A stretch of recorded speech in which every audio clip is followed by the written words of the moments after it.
మనకి వేదాలు అనేటటువంటిది ఆనాటి కాలమాన పరిస్థితిని తెలియజేస్తాయి. అట్లాగే కీలకమైనటువంటి అంశాలను తెలియజేస్తాయి. మన హిందూ సంప్రదాయంలో ఉన్నటువంటి నాటి వ్యవహారాల్లో సరే నెగిటివ్గా కమ్యూనిస్టులు ప్రచారం చేసిన పక్కన పెడితే అద్భుతాలు అనేక ఉన్నాయి.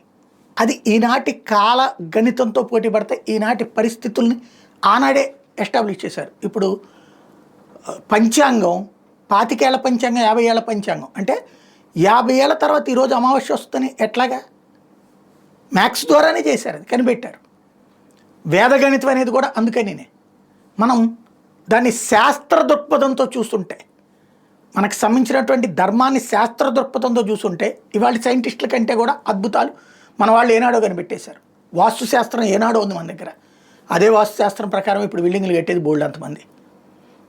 ఇవన్నీ ప్రాక్టికల్గా. బట్ మన దరిద్రం వల్ల ఏంటంటే మన ధర్మాన్ని మనకు వ్యతిరేకంగా చెప్పడం, మన ధర్మాన్ని గురించి మనకే నెగిటివ్ వచ్చేలా చేయటం, దాంతో నష్టపోయినటువంటి ఇప్పుడు అయోధ్యలో ఉన్నటువంటి ఏదైతే లోటస్కి సంబంధించి ఇప్పుడు పెద్ద పరీక్ష గణిత శాస్త్రవేత్తలకి అవుతోంది అన్నటువంటిది.